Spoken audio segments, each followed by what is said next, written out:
Uma voz profética no meio da última hora. Clama em alta voz, não te detenhas. Levanta tua voz como uma trombeta e anuncia ao meu povo a sua transgressão e à casa de Jacó os seus pecados. Isaías capítulo 58, versículo 1. O que resta para uma geração que silenciou os clamores da santidade, abandonou os caminhos retos do Senhor e preferiu os banquetes das heresias ao jejum da consagração? O tempo em que vivemos. Vivemos a última hora, o relógio celestial está nos segundos finais, há um gemido profundo na terra, um clamor nos céus e uma expectativa em toda a criação. Este é o tempo do fim, um tempo de dores, de angústias, de provações, de guerra espiritual sem precedentes, mas também é o tempo em que Deus está levantando uma voz profética, apostólica, destemida, que não se cala, que não negocia a verdade, que não se curva diante dos altares modernos de Baal. Essa voz é você que vive na presença do Pai. Essa voz é você, mesmo em meio às lágrimas, à renúncia, à solidão e às aflições. Você que rejeita as vãs pregações da apostasia e se apega ao evangelho da cruz. Você que vive pela palavra, mesmo que o mundo inteiro viva por aparência. O clamor de um remanescente santo. Em toda a história bíblica, Deus nunca deixou a terra sem uma voz. Mesmo nos dias mais sombrios, quando os céus pareciam silenciosos e os homens estavam entregues à idolatria, à corrupção e à violência, o Senhor preservou um remanescente, um povo separado, consagrado, que não se contaminou com os manjares do rei, nem dobrou os joelhos diante das imagens do mundo. Esse remanescente sempre foi a resposta de Deus para confrontar as trevas com luz. Nos dias de Elias, o profeta pensou estar sozinho, escondeu-se em uma caverna, desabafou diante do Altíssimo dizendo: só eu fiquei e procuram tirar minha vida. 1 Reis capítulo 19, versículo 10. Mas o Senhor lhe respondeu com firmeza e revelação: ainda deixei em Israel 7.000, todos os joelhos que não se dobraram a Baal e toda a boca que não o beijou. Versículo 18. Assim também hoje há joelhos que não se dobraram à apostasia, há bocas que não beijaram a falsidade, há corações que não se renderam ao espírito deste século. Este é o clamor do remanescente, não um grito de desespero, mas um gemido do espírito, uma intercessão silenciosa, porém poderosa, que sobe como incenso diante de Deus. Esse povo não busca palco, mas o altar, não deseja fama, mas o fogo da presença do Senhor, não corre atrás de aplausos, mas se derrama em lágrimas no lugar secreto. São os que ouvem a voz do Espírito, mesmo quando as multidões ouvem o eco do engano. A apostasia escancarada e o engano dos últimos dias. O apóstolo Paulo, em sua carta a Timóteo, já alertava sobre a degeneração espiritual que tomaria conta dos últimos tempos. Mas os homens maus e enganadores irão de mal para pior, enganando e sendo enganados. 2 Timóteo capítulo 3, versículo 13. Estamos vivendo exatamente esse tempo, um tempo onde o púlpito virou palco, o evangelho virou espetáculo e a cruz foi trocada pelo conforto. Heresias são disfarçadas de revelações e pregações motivacionais são exaltadas como se fossem doutrina. A palavra da cruz, o evangelho de Cristo, que é o poder de Deus para a salvação, tem sido desprezados por muitos em favor de um discurso raso, centrado no homem, emocional e cheio de promessas terrenas. A santidade foi deixada de lado, a renúncia foi silenciada e a palavra foi relativizada. Assim como Judas denunciou aqueles que se introduziram sorrateiramente na comunhão dos santos. Judas capítulo 1, versículo 4. Hoje também vemos falsos mestres que fazem comércio da fé e transformam a graça de Deus em libertinagem. Mas o remanescente vê, o remanescente discerne, o remanescente não se embriaga com o vinho estranho, pois conhece o sabor puro da verdade. O Espírito Santo testifica em seus corações e os conduz para longe das doutrinas de demônios e das aparências religiosas. Esses são os dias da grande separação, em que Deus está revelando quem é trigo e quem é joio. Uma história poderosa no meio das aflições. Há uma promessa viva que sustenta os que permanecem fiéis em meio à dor. Deus escreve novas histórias em meio aos vales sombrios. O clamor do justo nunca é em vão. O choro da noite não é ignorado pelo Senhor da aliança. Aquele que vem em secreto está com os olhos voltados para os que perseveram, mesmo quando tudo parece ruir. Você que ora sem cessar, que jejua mesmo quando o corpo pede descanso, que rejeita as facilidades do mundo e os convites das falsas doutrinas. Você que sente dores que ninguém vê, que carrega cicatrizes que ninguém entende. O Pai te contempla. Ele não apenas vê, ele age. Ele é o mesmo que visitou Ana em sua amargura de alma, que se revelou a Agar no deserto, que restaurou a sorte de Jó após suas intensas tribulações. Ele é o Deus que transforma a cova em testemunho, o cárcere em plataforma de pregação e o deserto em lugar de revelação. Glória a Deus! A nova história que Deus está escrevendo na sua vida não é feita de frases humanas, mas de decretos eternos. É uma história marcada por renúncia, sim, mas também por glória. Marcada por lágrimas, mas também por promessas cumpridas. Você não será lembrado pelas dores que enfrentou, mas pela fidelidade que demonstrou. O chamado à santidade e à renúncia total. A voz que Deus levanta na última hora é uma voz que clama pela santidade. Sem santidade ninguém verá o Senhor. Hebreus capítulo 12, versículo 14. Essa verdade simples e poderosa tem sido esquecida em muitos púlpitos, mas Deus está chamando os seus de volta ao altar da separação, ao lugar da renúncia total, ao caminho estreito que conduz à vida. O Espírito Santo está convocando um povo que não apenas rejeita o pecado visível, mas também que luta contra os pecados secretos do coração. Um povo que prefere ser rejeitado pelos homens e ser aprovado por Deus. Um povo que, como Paulo, considera todas as coisas como perda por causa da excelência do conhecimento de Cristo. Filipenses capítulo 3, versículo 8. A renúncia não é um fardo, é um privilégio, é sinal de maturidade espiritual, é uma resposta de amor àquele que nos amou primeiro, é o clamor de uma alma que diz: não quero nada que me afaste do teu propósito, não aceito nenhuma glória que ofusque a tua presença, não desejo nenhuma porta que me tire do centro da tua vontade, ó Senhor. A fidelidade em meio às aflições, um testemunho vivo. A fidelidade a Deus em tempos de bonança é fácil, mas a fidelidade em tempos de dor, desprezo e silêncio, essa é a fé que move o céu. Deus está levantando nessa última hora um povo que permanece mesmo sem aplausos, que ora mesmo sem respostas imediatas, que serve mesmo sem o reconhecimento humano. Esse povo não desiste porque não foi motivado por promessas terrenas, mas por uma convicção eterna. É nesta geração marcada por pressa, ego e superficialidade que se destaca um povo marcado pela perseverança. Um povo que, como os heróis da fé descritos em Hebreus capítulo 11, prefere padecer com os filhos de Deus a gozar os prazeres do pecado por um tempo. Gente que suporta a afronta, carrega a cruz e não negocia o seu chamado. Cada lágrima derramada no altar da fidelidade tem um peso de glória futura. Cada renúncia feita em secreto é uma semente plantada em solo eterno. Deus não é injusto para se esquecer do vosso trabalho e do amor que demonstrastes para com o seu nome. Hebreus capítulo 6, versículo 10. O céu está escrevendo o testemunho de quem permanece.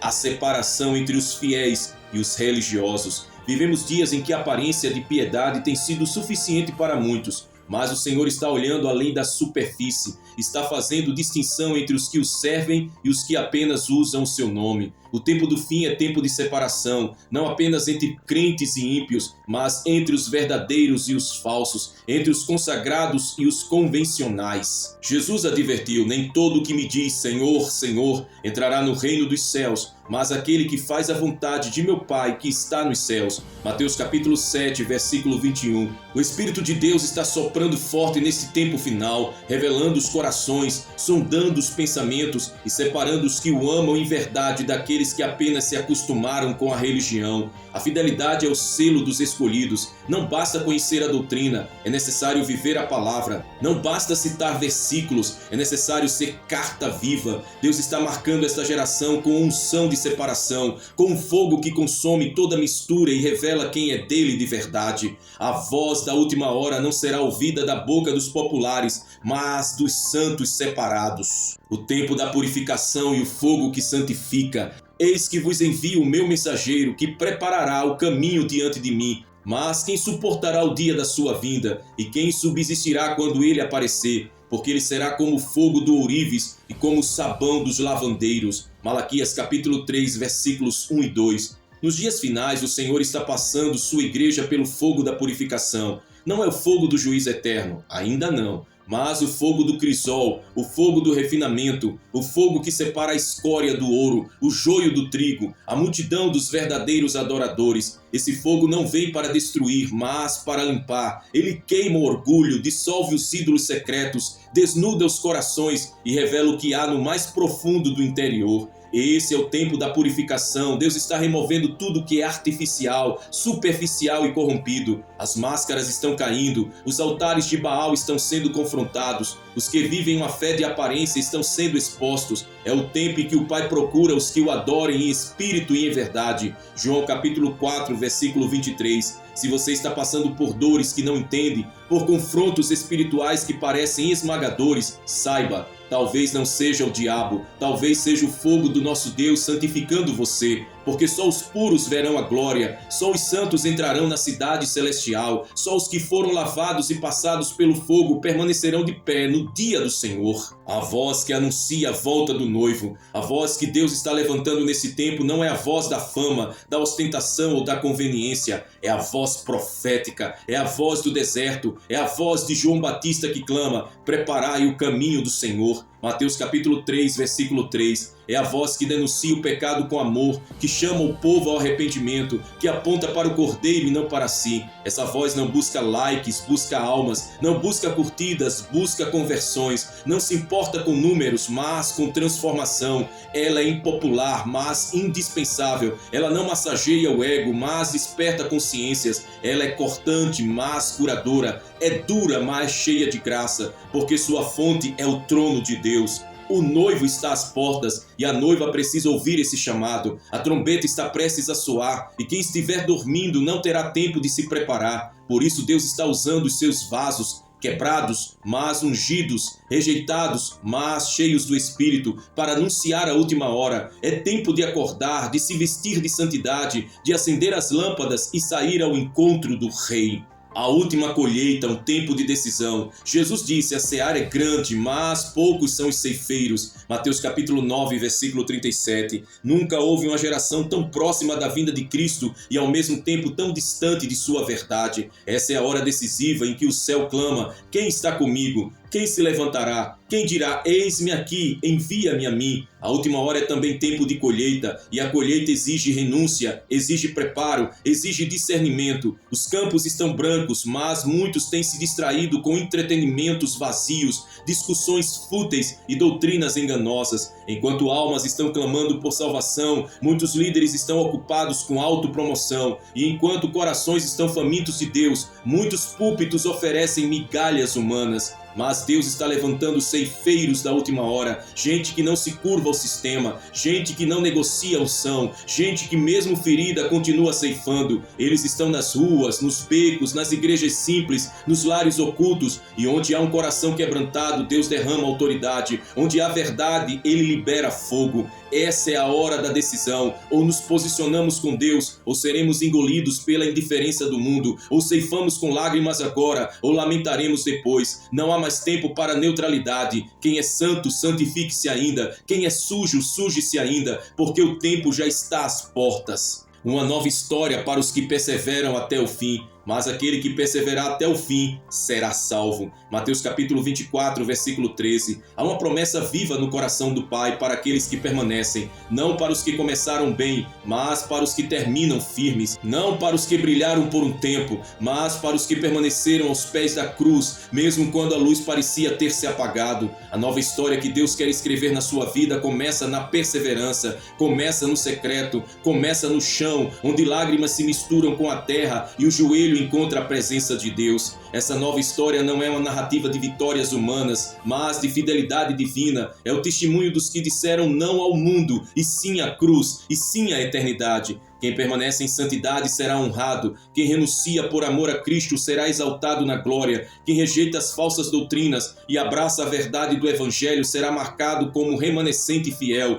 E esse remanescente será vestido de branco, terá uma pedra com um novo nome e reinará com Cristo para sempre. Aleluia! Apocalipse capítulo 2, versículo 17. Apocalipse capítulo 3, versículos 5 e 21. Você pode estar em lágrimas, mas há uma nova história sendo escrita nos céus. Você pode estar em luto, mas há um cântico novo se formando em seu espírito. O tempo do fim não é o fim para os que estão em Cristo, é o começo de uma eternidade gloriosa com o Cordeiro. E ele está vindo, e a recompensa está com ele. A apostasia escancarada e o engano dos últimos dias. Ora, o Espírito afirma expressamente que nos últimos tempos alguns apostatarão da fé por obedecerem a espíritos enganadores e a ensinamentos de demônios. 1 Timóteo capítulo 4, versículo 1. Vivemos a concretização literal dessa advertência apostólica. A apostasia deixou de ser um sinal distante e tornou-se uma realidade presente. Ela se infiltra sorrateiramente e, em outros momentos, escancara sua presença com ousadia nos altares e nas pregações. Muitos que outrora pregavam a cruz, agora exaltam o conforto. Muitos que falavam sobre renúncia, agora defendem uma graça sem responsabilidade, um evangelho sem arrependimento, um Cristo sem cruz. É a era do evangelho do bem-estar, onde não se fala mais de pecado, mas apenas de autoestima, onde a oração foi substituída por coach, o jejum por performance e a santidade por relevância social. Estamos diante de um palco e não de um altar. Muitos pregadores se tornaram animadores espirituais, vendendo promessas que Deus não assinou. O evangelho da riqueza seduziu multidões. A teologia da prosperidade transformou servos em clientes e pastores em empresários da fé. E pior, muitos dos que são enganados querem ser enganados, pois preferem uma mentira confortável a uma verdade transformadora. E o que dizer da libertinagem disfarçada de graça, onde se ensina que tudo é permitido, pois Deus entende. Um evangelho que não confronta, não exorta, não disciplina, uma graça barata que desonra o sangue precioso derramado no Calvário. Essa distorção tem produzido cristãos superficiais que desconhecem a cruz, que desprezam a palavra e que resistem à voz do Espírito. Judas e Paulo, sentinelas contra os falsos mestres. Deus não deixou a igreja sem advertências. Homens como Judas e Paulo ergueram as suas vozes com veemência contra os falsos mestres. Judas, em sua curta, mas incisiva epístola, denunciou aqueles que transformam em dissolução a graça de nosso Deus e negam nosso único soberano e Senhor Jesus Cristo. Judas capítulo 1, versículo 4. Ele descreve esses enganadores como nuvens sem água, levadas pelos ventos, árvores em plena estação dos frutos, destes desprovidas, duplamente mortas, desarraigadas. Versículo 12. Sua linguagem é dura, pois o engano também é cruel. Judas combate a corrupção teológica com a espada da verdade. Paulo, por sua vez, não poupou palavras ao alertar Timóteo e a igreja sobre os lobos vorazes que entrariam no meio do rebanho. Ele falou sobre os homens maus e impostores que iriam de mal a pior, enganando e sendo enganados. 2 Timóteo capítulo 3, versículo 13. Ele previu um tempo em que não suportariam a sã doutrina, mas se cercariam de mestres segundo seus próprios desejos. Ambos, Judas e Paulo, agiram como sentinelas da verdade. Seus escritos são como trombetas tocando em meio à confusão espiritual dos últimos dias. Eles nos lembram que o evangelho de Cristo não é negociável e que a verdade não pode ser ajustada para agradar os ouvidos, mas deve ser proclamada com fidelidade, custe o que custar. Aleluia! Fostes escolhidos para dar frutos. Não me escolhestes vós a mim, mas eu vos escolhi a vós, e vos nomeei para que fades e deis fruto, e o vosso fruto permaneça, a fim de que tudo quanto em meu nome pedirdes ao Pai, Ele vo-lo conceda. João capítulo 15, versículo 16. Você foi escolhido não por mérito, não por posição, não por reconhecimento humano, mas por desígnio divino. Antes que houvesse mundo, antes que houvesse tempo, antes que você chorasse pela primeira vez, Deus já havia te separado. Para quê? Para dar frutos. Frutos que glorificam o Pai, frutos que permanecem, frutos que mesmo em tempos de escuridão e apostasia, brilham como testemunho vivo da presença de Cristo em você. Dar frutos não é uma sugestão, é um chamado, é o selo de quem anda com Jesus, é a marca de quem foi transformado pelo Evangelho. E os frutos que permanecem não são baseados em feitos momentâneos, mas em uma vida conectada à videira verdadeira. Frutos em tempos de aflição. Muitos pensam que só se frutifica em tempos de bonança, mas os verdadeiros frutos nascem no deserto, florescem sob perseguição e amadurecem em meio às dores. O fruto do Espírito, Gálatas capítulo 5, versículos 22 e 23, não é produzido quando tudo está bem, mas quando decidimos permanecer em Cristo, mesmo quando tudo diz para desistir. O Espírito Santo está chamando um povo que, mesmo quebrado, produz fé, mesmo gemendo, produz esperança, mesmo rejeitado, manifesta amor, frutos visíveis aos olhos humanos, mas, sobretudo, frutos que agradam ao céu, frutos que vencem o sistema do mundo. Você foi escolhido para vencer um sistema, não para se moldar a ele. Os frutos que o mundo espera são fama, performance, status e poder, mas os frutos do reino são humildade, serviço, renúncia e santidade. O evangelho que muitos hoje pregam, o da riqueza sem cruz, da graça sem arrependimento, da fé sem obediência, produz apenas folhas. Mas Jesus veio procurar frutos. Quando ele se aproximou da figueira, em Marcos capítulo 11, versículos 13 e 14, encontrou apenas aparência e a figueira foi amaldiçoada. Quantos hoje estão cobertos de folhas, ministérios exuberantes, redes sociais polidas, linguagem evangélica decorada, mas sem fruto genuíno? Onde está a conversão real? Onde está a renúncia? Onde está o amor ao próximo? Onde está a fome por santidade? O fruto que glorifica a Deus. Fruto que glorifica a Deus é fruto que permanece mesmo depois da poda, mesmo depois da dor, mesmo depois do silêncio. É o fruto de quem permanece na palavra, de quem perdoa, de quem ora pelos inimigos, de quem serve no anonimato, de quem carrega a cruz todos os dias. Esse é o fruto que resiste ao fogo da prova, que não se corrompe com os elogios, nem se desespera com as críticas. É o fruto que só pode ser gerado por aqueles que estão verdadeiramente em Cristo, enraizados nele, firmados na rocha. O aviso profético aos estéreis. Se há um tempo em que ser estéril espiritualmente perigoso, é agora. Jesus advertiu: todo ramo que estando em mim não der fruto, ele o corta. João capítulo 15, versículo 2. O tempo do juízo começa pela casa de Deus. O tempo da peneira já começou. Deus está separando os que frutificam dos que apenas aparentam vida. Você tem dado frutos? O Espírito tem liberdade de gerar vida através da sua vida? Ou você apenas assiste o reino acontecer de fora? A última hora exige frutos. O campo está branco para a ceifa. Há vidas sedentas por ver Jesus em você. Não é hora de viver para si. Não é hora de buscar os próprios sonhos. É hora de dar frutos. Frutos que glorifiquem o Pai. A promessa de um fruto que permanece. E se você permanecer nele, se você resistir à tentação da aparência, se você rejeitar o evangelho do entretenimento, se você se prostrar diante de Deus em secreto, você será como a árvore plantada junto às águas e mesmo na seca não deixará de dar fruto. Jeremias capítulo 17, versículo 8. Você foi escolhido, não se esqueça disso. E se foi escolhido, foi para gerar, frutificar, impactar, multiplicar, manifestar. O mundo geme aguardando a manifestação dos filhos de Deus. Romanos capítulo 8, versículo 19. E essa manifestação acontece através dos frutos. Se preparem, a terra está clamando por árvores que produzam. O céu está procurando corações rendidos. E Jesus está à porta. Quero neste momento convidar você a fazer uma oração de entrega, uma oração profética de bênção e consagração. Essa é a voz em meio à última hora. O Senhor está te chamando para frutificar. Ore comigo neste momento.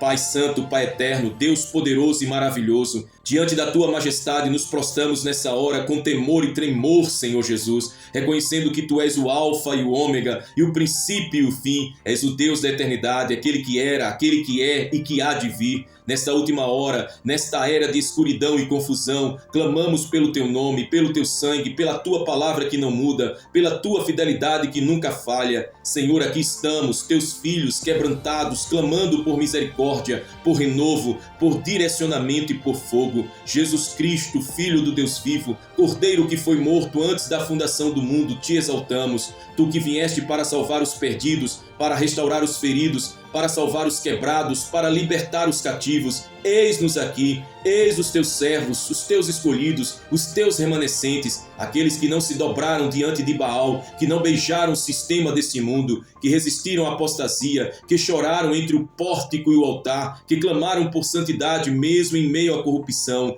Espírito Santo, doce conselheiro, guia-nos nesta intercessão, leva-nos para as profundezas do teu amor, leva-nos aos lugares secretos da tua intercessão, gera em nós a intercessão que geme com gemidos inexprimíveis, enche-nos de fogo, enche-nos de temor, enche-nos de discernimento, que esta oração não seja apenas um discurso, mas um decreto profético no mundo espiritual, que os céus se abram, que os anjos se movimentem, que os grilhões se quebrem, que os altares demoníacos desabem. Senhor, declaramos em nome de Jesus que todo aquele que tem ouvido a Tua palavra, ouviu esta mensagem, tenha sido alcançado pela Tua palavra viva, que nenhuma semente caia entre espinhos ou à beira do caminho, que toda semente encontre terra boa, que os corações sejam tratados agora, que as durezas sejam quebradas, que as cegueiras sejam removidas, que os ouvidos espirituais sejam abertos, que os olhos vejam o que está por vir, que o espírito do engano caia por terra, que a verdade de Cristo resplandeça como a luz no meio-dia. Pai, oramos por cada alma que ouviu a Tua voz nesta mensagem, homens e mulheres que foram tocados, jovens que foram despertados, idosos que foram reavivados, famílias que foram confrontadas, igrejas que foram visitadas, pastores que foram despertados, intercessores que foram renovados, levitas que foram lavados novamente, evangelistas que foram incendiados, missionários que foram fortalecidos, profetas que foram afinados, mestres que foram reorientados. Senhor, ser glorificado em cada um deles. Declaramos agora que nenhuma vida que ouviu esta palavra voltará a ser a mesma, nenhuma alma ficará na estagnação, toda passividade espiritual está sendo quebrada, toda mornidão está sendo destruída, toda distração está sendo arrancada, toda mentira disfarçada de doutrina está sendo exposta, toda heresia está sendo iluminada pela verdade da cruz. Senhor, levantamos um clamor por frutos, frutos dignos de arrependimento, frutos que glorifiquem o Teu nome, frutos que permaneçam, frutos de santidade, de amor, de paz, de fidelidade, de benignidade, de mansidão, de domínio próprio. Frutos que resistam à poda, frutos que sobrevivam à prova, frutos que cresçam mesmo no deserto. E já Te glorificamos, Pai, pelas bênçãos derramadas e declaramos, estamos prontos para a volta do Senhor Jesus. Maranata, ora vem, Senhor Jesus. Te adoramos, Te louvamos, Te agradecemos por Tua bondade infinita, por tudo que o Senhor tem feito em nós e através de nós, e por tudo que o Senhor ainda há de fazer em nós e através de nós. Te louvamos em o nome de Jesus Cristo, Teu Filho amado, nosso Senhor e Salvador, que vive e reina para todo sempre. Amém e amém, meu Pai de amor. Amados irmãos e irmãs que estiveram conosco nessa jornada profética da mensagem, uma voz profética no meio da última hora. Agora que ouvimos a palavra viva e ardente que nos chama à santidade, à renúncia, à perseverança e ao despertar espiritual nos últimos dias, eu convido você a deixar nos comentários logo abaixo desse vídeo palavras de fé, de convicção e de entrega, como uma resposta pública de compromisso com Cristo. Deixe registrado que o Espírito Santo ministrou o seu coração. Declare com autoridade aquilo que você crê. Suas palavras podem ser sementes de avivamento na vida de outras pessoas. Declare assim: eu escolho viver para a glória de Deus neste tempo do fim. Declare: sou parte da noiva que se prepara com vestes limpas para encontrar o noivo. Declare: renuncio o mundo, escolho a cruz e aguardo o meu Redentor. Declare também: fui chamado para dar frutos que permaneçam até o fim. Declaro que minha casa servirá ao Senhor com santidade e temor. E declare com autoridade: nessa última hora minha voz será profética, fiel e cheia do Espírito Santo. E se você ainda não é inscrito aqui em nosso canal, não se esqueça de se inscrever aqui no canal à volta. Ative o sininho para receber as próximas mensagens e compartilhe esse vídeo com o maior número possível de pessoas. Juntos somos parte de um exército de vigilantes que anunciam que o Rei está voltando, que a trombeta espiritual que ressoou nesta mensagem alcance corações em todas as nações. E agora, como servo do Senhor, ministro sobre a sua vida a graça do Senhor Jesus Cristo, o amor de Deus Pai e a comunhão do Espírito Santo estejam contigo. Que o Senhor te fortaleça para perseverar até o fim, te vista com vestes brancas, te encha com fogo do Espírito e te firme sobre a rocha que é Cristo. Vá em paz, com poder e convicção. A Ele seja a glória, a honra e o domínio, agora e para sempre. Amém. Maranata, ora vem, Senhor Jesus Cristo.